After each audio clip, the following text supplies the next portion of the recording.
Hello friends, कैसे हैं आप सब।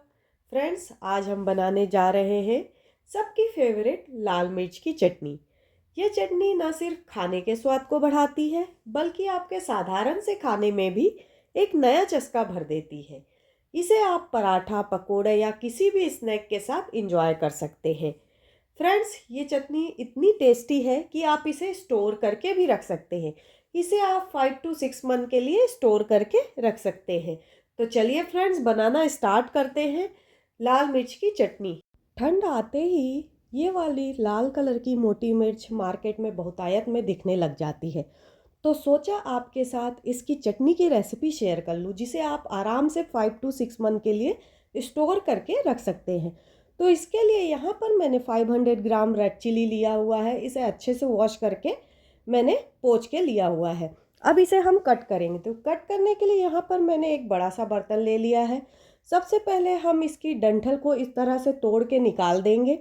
इसके बाद चाकू की सहायता से इसे छोटे छोटे पीसेज में कट कर लेंगे, ताकि इसको कुक करने में हमें बहुत कम टाइम लगेगा। तो इसी तरीके से हम सारे लाल मिर्च को कट करके ले लेंगे। तो यहाँ पर मैंने सारे लाल मिर्च को कट करके ले लिया है। अब इसे हम कुक करेंगे। तो कुक करने के लिए यहाँ पर मैंने एक पैन लिया हुआ है।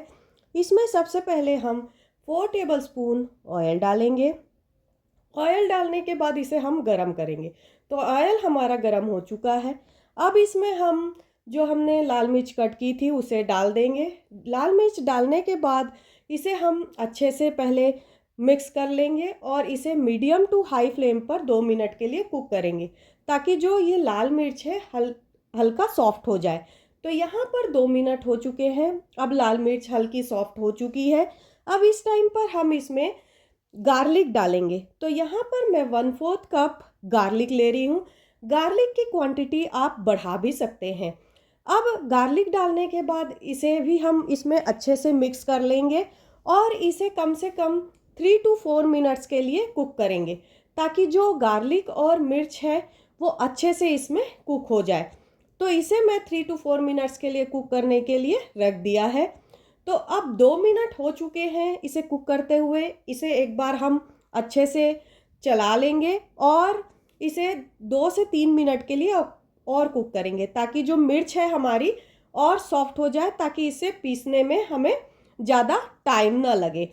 तो यहाँ पर 3 मिनट्स हो चुके हैं। अब मिर्च हमारी अच्छे से कुक हो चुकी है। फ्लेम को हम ऑफ कर देंगे और इसे हम ठंडा करेंगे। तो यहाँ पर जो हमने कुक किया हुआ था वो अब अच्छे से ठंडा हो चुका है। अब इसे हम ग्राइंड करेंगे। तो ग्राइंड करने के लिए यहाँ पर मैंने एक मिक्सर का जार ले लिया है।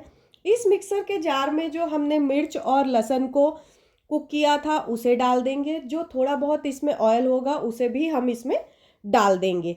इसके बाद अब हम इसमें सबसे पहले स्वादानुसार नमक डालेंगे। नमक डालने के बाद अब इसमें हम 2 टेबलस्पून लेमन जूस डालेंगे। लेमन जूस की क्वांटिटी आप बढ़ा भी सकते हैं। अब कलर के लिए हम इसमें 3 tablespoon Kashmiri red chilli powder डालेंगे। इसमें मैं कलर का यूज़ बिल्कुल भी नहीं करूँगी। और इसके बाद अब इसमें हम 2 टेबलस्पून ऑयल डालेंगे और इसे हम ग्राइंड कर लेंगे। तो यहाँ पर मैंने इसे ग्राइंड कर लिया है। आप देख सकते हैं बिना कोई कलर डाले इसका कितना अच्छा कलर आया हुआ है। अब इसे हम बाउल में ट्रांसफ़र कर लेंगे। तो यहाँ पर मैंने एक बाउल ले लिया है। इसे अब हम इसमें डाल देंगे। तो यहाँ पर सारे लाल मिर्च की चटनी को मैंने इस बाउल में ट्रांसफ़र कर लिया है। फ्रेंड्स, इसे आप आराम से 5 to 6 मंथ के लिए स्टोर करके रख सकते हैं। तो फ्रेंड्स, ये वीडियो आपको कैसे लगी आप ज़रूर बताइएगा।